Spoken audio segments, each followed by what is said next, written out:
हर शशिधर जय गुरुदेव नमामि। शूल पाणि जबरार उमावर नीलकंठ प्लयंकर भूतनाथ अवघड़ बंदानी अगहर शंभु भयंकर। जय गौरी पद्माद व्याधि हर शिवाकांत भंडारी। जय मृत्युंजय जय पिनाकी। जय जय गंगाधारी जय त्रिनेत्री शंकर शिवहर। जय जय मानस चंदन कविगिरी त्राणवी संगधर। महादेव अभिनंदन महादेव।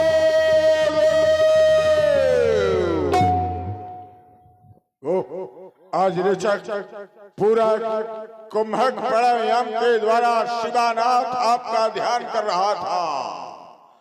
अकस्मात किसी घोर घनघोर शब्द ने मुझे आपके चरणों से विचलित कर दिया।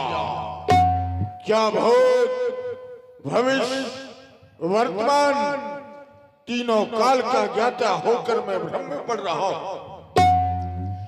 जिस रावण ने वेद के नेत्र देखे हो, जिस रावण ने महावाक्यों के दर्शन किए हो, उस रावण को जगा देने वाला कौन? कौन कह रहा है लंकेश सावधान सावधान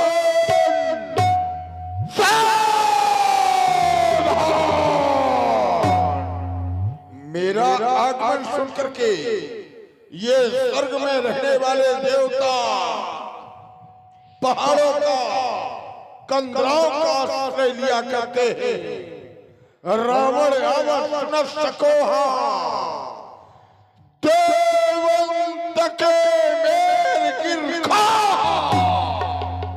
और आज उसी त्रिलोक विजेता रावण को कोई सावधान कर रहा है। भोलेनाथ कारण क्या है? मैं जिस समय करता शंकर प्रियंकर आपका पूजन, उस समय आपके पूजन से ये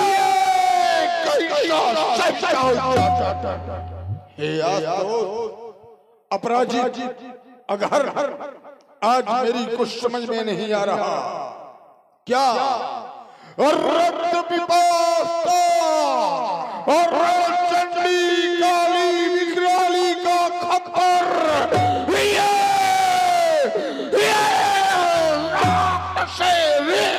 हो गया, या फिर ये सोनी शोखड़ी विश्वती वसुंधरा का कोई मूल अंग और रक्त से विमग्न होने के लिए किसी का बलिदान मांग रहा है। मेरी एक आज्ञा पर शांति मुद्रा में खड़ी हो जाने वाली योगियां आज अत्यंत अनहद नाद करती हुई ये दसों दिशाओं में स्वच्छंद विचरण करने का विचार कर रही। ये पवन का पलायन आज झंझा सा रूप धारण करके महाप्रलय के संकेत क्यों दे रहा है? भोलेनाथ ज्ञात करावे, ज्ञात करावे।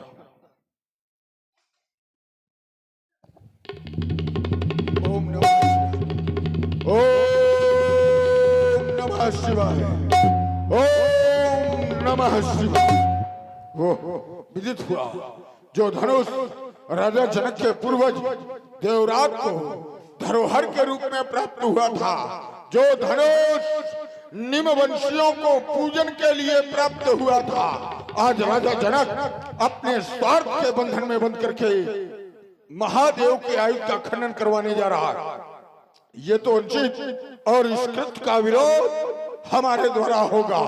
ये दग्ध दग्ध होठी क्रोध ज्वाल अमलो अरे प्रोमक्लेश ने वो दम बिठाना है। आज राजा जनक, तूने जो प्रण किया ये अनुचित है और तेरे प्रण की पूर्ति मैं नहीं होने दूंगा। अविलंब ही मिथिला की ओर प्रस्थान होगा। बम हर हर हर महादेव।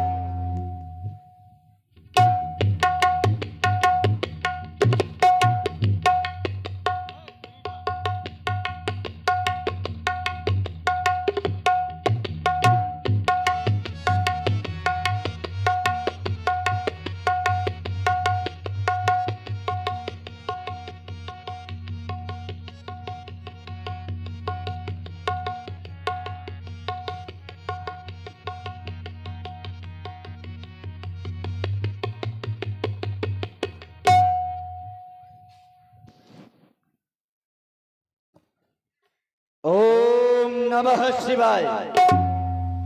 ओम नमः शिवाय। ओम नमः शिवाय। त्र्यंबकं यजामहे सुगंधिं पुष्टिवर्धनम् उर्वारुकमेव बंधनाय मृत्युमूर्छियामृतात्। हे शिवाकांत, ये क्या? मैं आपके ध्यान में मग्न था, लेकिन अचानक ये हमारे कर्ण रंध्रों में ये सावधान सावधान सावधान करने वाला काम कान कह रहा, हमारे सावधान। किसकी मैया ने वो नहर जाया? अरे कौन सा है वो वीर जो अपने प्राणों का जिसे भय नहीं? अरे वो किसकी मैया ने नहर जाया और जिसने चौथा सिंह जगाया? कौन कौन कह रहा बड़े सावधान? हे शिवाकांत, विदित कराओ, आखिर ये कारण कौन सा हो गया? क्या पुनः उस पृथ्वी पर कोई वो अत्याचार होने के लिए जा रहा जिस पृथ्वी को हमारे पिता बलि ने दान किया था? अरे क्या उस प्यारी वसुंधरा पर किसी पापाचारी, किसी दुराचारी या फिर किसी अत्याचारी का वो अत्याचार बढ़ चुका, जिस कारण से आज इस गणेश को बार बार सावधान किया जा रहा है। हे शिवाकांत, हे भोले, हे भोले, ये भोले करो बिना तो ये तूफान उठाया थी, ये पत्ते सम ये ढोल पड़ी मेरी अचल समाधि। ये पत्ते के समान मेरी समाधि को डोलने का कारण कौन सा है? हे शिवाकांत, इस पृथ्वी पर ऐसे किस वीर ने जन्म ले लिया जो आज गणेश को सावधान करने का प्रयास कर रहा है? क्योंकि जिस समय मैंने वरदान के सहित अपनी ये सहस्त्र भुजाओं को प्राप्त किया था, तब मैंने भगवान शंकर से कहा था मुझे अपनी भुजाओं का बल का परीक्षण करना है, मुझे युद्ध चाहिए, युद्धम देहि। परंतु भगवान शंकर ने कहा था इस समय गणेश, इस संसार में अभी तक ऐसे किसी वीर योद्धा ने जन्म नहीं लिया जो तुमसे युद्ध कर सके। मैंने कहा तो फिर मेरा क्या होगा? मेरी भुजाओं का परीक्षण कब होगा? तब भगवान शंकर ने मुझे वो श्वेत पताका दी थी और कहा था गणेश जाओ अपनी ऊंची अटारियों पर इस हमारी श्वेत ध्वजा पताका को लहरा देना, लगा देना। जिस समय तुम्हारी वो पताका झुक जाए तो समझ लेना कि इस संसार में तुमसे युद्ध करने वाला जन्म ले चुका है। लेकिन जिस समय हमारी दृष्टि उस पताका की ओर जाती है तो ये हमारी पताका उसी प्रकार से ये स्वाभिमान से आनमान स्वाभिमान से लहरा रही। तो फिर आज ये सावधान कहां से? हे शिवाकांत, ये सावधान की ध्वनि कहां से गूंज उठी? ये कौन कर रहा अट्टहास? किसने छोड़ी अपने जीने की आस? क्या वो आदि शक्ति ने शक्ति छोड़ी, या फिर ये अरे वो उनका वाहन, ये उनका वाहन गुर्राया, या फिर ओ शिव ने नेत्र तीसरा खोला, या प्रभंजन का हुआ और ये मंग प्रकाश? तो फिर ये कौन ये कौन कर रहा है अट्टहास? ये अट्टहास करने का दुस्साहस करने वाला कौन? हे शिवकांत, अभिजित कराओ, आखिर कारण कौन सा है? हमारी समाधि भंग होने का कारण कौन सा है? विदित कराया जाए। ओम नमः शिवाय, ओम नमः शिवाय, ओम। विदित हो गया। मिथिला में राजा जनक अपनी पुत्री का स्वयंवर करने के लिए जा रहा है। जन्मी जाकर दिव्य धरा पर पावन परम पुनीता और हर्षित होकर नृपति जनक ने रचो स्वयंवर सीता। महाराज जनक ने अपनी पुत्री का स्वयंवर रखा है, अच्छी बात है। राजा जनक हमारे गुरु भाई है और गुरु भाई की पुत्री का स्वयंवर अर्थात हमारी पुत्री का स्वयंवर होने के लिए जा रहा है। लेकिन ये कौन आकाश मार्ग से ये गड़गड़ाहट की ध्वनि करता हुआ चला जा रहा? ये कौन? ये तो पुष्पक विमान। पुष्पक विमान तो केवल लंकाधीश रावण के पास में है। तो क्या ये रावण भी लंका जा रहा है? हाँ, मैं खूब जानता हूँ। यदि ये रसानंद और मिथिला की ओर पहुंचेगा तो ये अवश्य ही अपनी मनमानी कर दिखलाएगा। लेकिन हो सावधान दशानंद, ऐसे बाणेश को होते हुए तो वो कार कहीं नहीं कर पाएगा। लेकिन विचार करने लगा, ये पुष्पक विमान है। पुष्पक विमान मन की गति के अनुसार तेज चलता है। जितना तेज मन चलता है उतना ही तेज ये पुष्पक विमान चलता है। तो मैं मिथिला रावण के पहले कैसे पहुंचूं? हाँ, याद आया, भगवान शंकर ने मुझे ये 60 गांठ की माला दी थी और कहा था, बाड़े जब भी कभी किसी स्थान पर जाना हो तो इस माला का जाप करना, मेरा ध्यान करना, तुम अवश्य ही उस स्थान पर पहुंचाओगे। हे शिवाकांत, मैं आपकी दी हुई माला का प्रयोग करने के लिए जा रहा हूं। मुझे रावण से पहले मिथिला पहुंचाए। हर हर महादेव। ओम नमः शिवाय, ओम नमः शिवाय, ओम।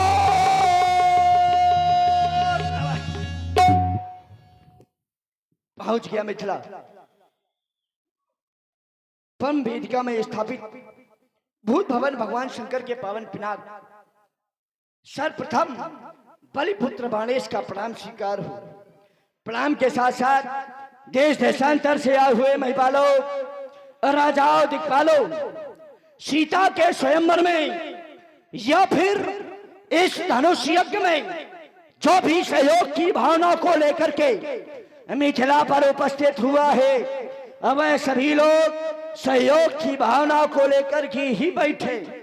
अगर जिसकी भावना बदली या फिर सीता के स्वयंवर में जिसके द्वारा उपद्रव किया गया, अब बाणेश के द्वारा, बाणेश के हाथों के द्वारा मारा जाएगा। ये हमारी सीधी घोषणा है। इसलिए सभी लोग, जितने राजा यहाँ पर उपस्थित हैं, सभी लोग शांति से बैठे और बैठ करके इस कार में भाग ले और भाग लेने के उपरांत इस कार में अपना सहयोग प्रदान करें। रंगशाला के मत विमल वेदिका पर संस्थापित भगवान आस्तो दिगंबर के पावन पिनाक ये लंकेश रावण आपको प्रणाम कर रहा है। देख रहा हूं मिथिला समाज में बड़े बड़े धर्माचार, बड़े बड़े ज्ञानी उपस्थित है, लेकिन किसी धर्माचार के द्वारा, किसी ज्ञानी के द्वारा इस बात पर विचार नहीं किया जा रहा कि जो राजा जनक धनुष तोड़वा करके सीता का विवाह करने जा रहा है, ये धर्म के विपरीत, ये वेद के विपरीत है। कोई इस कार का विरोध नहीं कर रहा। क्या विवाह की यही नियमावली है? कि पुरखे जिसको पूजे और तुम उसी का विनाश करा करके कन्या का विवाह करो। पिता का कर्तव्य है कि उसे अपनी बेटी के अनुरूप घर वर कुल की खोज करके कन्या का विवाह करना चाहिए। आज राजा जनक अधर्म के पक्ष पर, ये बात समझ में नहीं आ रही। जब तक हमारे संदेह की निवृत्ति नहीं तब तक शिव धनुष का खंडन नहीं। मिथिला में इससे पहले बड़ी ही शांति थी, लेकिन एक महाशय के आने से ये शांति अशांति परिवर्तित हो चुकी। क्यों नहीं? क्योंकि महाराज जनक का स्वभाव जल में जलज की भांति है। बड़ा ही सरल स्वभाव है महाराज जनक का। महाराज जनक के स्वभाव के बारे में बताया गया, जो उन्हें कांटा दिखे ता दिखे वो फूल। अगर महाराज जनक के सामने कोई कांटा लेकर के उपस्थित हो जाता है तो महाराज जनक उनके सामने पुष्प लेकर के उपस्थित होते हैं। इतना सरल स्वभाव महाराज जनक का है और इसी सरल स्वभाव का उपयोग दशानन जी के द्वारा किया जा रहा है। लेकिन बाणेश का स्वभाव ऐसा नहीं है। बाणेश का स्वभाव ठीक विपरीत है। बाणेश का स्वभाव कैसा है? जो हमका कांटा दिखे तो फिर वो ताय दिखे हम भाला। अय्या पंडित का जाने पढ़ा किसी से पाला। दशानंद जी का आगमन हुआ है, चलो चल करके मिलते हैं। इनकी वार्तालापों का जो भी समीक्षोत्तर होगा हम उनको देकर के उन्हें संतुष्ट करेंगे। कंचन नगरी के सम्राट दशग्रीव एकानन में उपस्थित मिथिला में महाराज दशानंद जी जय जय शिव शंकर की। पुराधीश बलिपुत्र बाण जय जय महाकाल की। आपके द्वारा आप आए, आपका आना अच्छा लगा, क्योंकि ये राजाओं की प्रतियोगिता है, धनुष यज्ञ होने के लिए जा रहा है। हम चाहते ये हैं कि जो हमने बात रखी उस पर चर्चा। अच्छी, चलिए ठीक है, आपने बात रखी कि ज्ञानियों की समाज में आज राजा जनक अनर्थकार करने के लिए जा रहा है। पहली बात, आप राजा जनक को कह रहे हैं कि राजा जनक ने गलत कार्य किया है, लेकिन हम विचार करने लगे, राजा जनक के लिए कहा गया है राजा जनक तो ज्ञानियों में श्रोमणी है। जासु ज्ञानी भाव और रवि निशिनासा, जिसके ज्ञान से ये अज्ञान रूपी अंधकार दूर हो जाता है। ऐसे ज्ञानी की प्रतियोगिता में, ऐसे ज्ञानी की घोषणा में आपने अवरोध लगाया है। इस पर हम विचार करने लगे। क्या ज्ञानी लोग अनुचित नहीं करते? ना, आपकी दो बातें आई। आपकी पहली बात आई कि ज्ञानियों ने अनुचित किया। दूसरी बात, आपके द्वारा कहा गया कि राजा जनक को अपनी पुत्री के समान वर को ढूंढना चाहिए, कन्या वरो दुगुड़ो। लेकिन जो सिद्धांत आप बता रहे हैं कि कन्या के लिए उसकी पत्नी, जो पत्नी है उसका जो पति होगा वह कन्या के दुगुणों होगा, तो ये सिद्धांत यहीं पर लागू हो रहा है। क्योंकि जिस समय महाराज जनक की पुत्री सीता ने अपने बाएं घर से इस गजको को उठाया था, उसी समय श्री राजा जनक जी के द्वारा यह प्रतिज्ञा कर दी गई थी कि जो भी इस धनुष का खंडन करेगा वही सीता का पति होगा। हेलो, देखिए सभी माताओं बहनों से भाई बंधुओं से यह निवेदन है कि आज की जो लीला है ये सुबह करीब 5 से 6 बजे तक की है, और ये जो लीलाएं होती हैं इसमें आज की जो लीला है धनुष यज्ञ की बड़ी महंगी लीला है। इसमें वचन किरण मुनि कमल विकासा, तो क्या ज्ञानी अनुचित कर सकता है? हाँ, ज्ञानी अनुचित कर सकता है। नारद भी तो ज्ञानी थे। नारद विष्णु भगत पुनि ज्ञानी, और कर क्या रहे? अपने इष्ट देव को श्राप दे रहे हैं, अपने इष्ट देव को दुर्वचन कह के उनका अपमान कर रहे हैं। क्या इष्ट देव का अपमान ये अनुचित नहीं है? अनुचित है। नारद जैसा ज्ञानी जब अनुचित कर सकता है तो क्या राजा जनक जैसा ज्ञानी अनुचित नहीं कर सकता? ये बात मैं नहीं कह रहा, जिस बेटी का विवाह है वो सीता क्या कह रही है? सचिव सभीत सिख दे न कोई, अब बुद्धि समाज बड़ अनुचित होई। ये बात हमारी नहीं, ये आवाज इसी समाज की है, ये आवाज उस बेटी की है जिसका राजा जनक धनुष तुड़ा करके विवाह करा रहा है।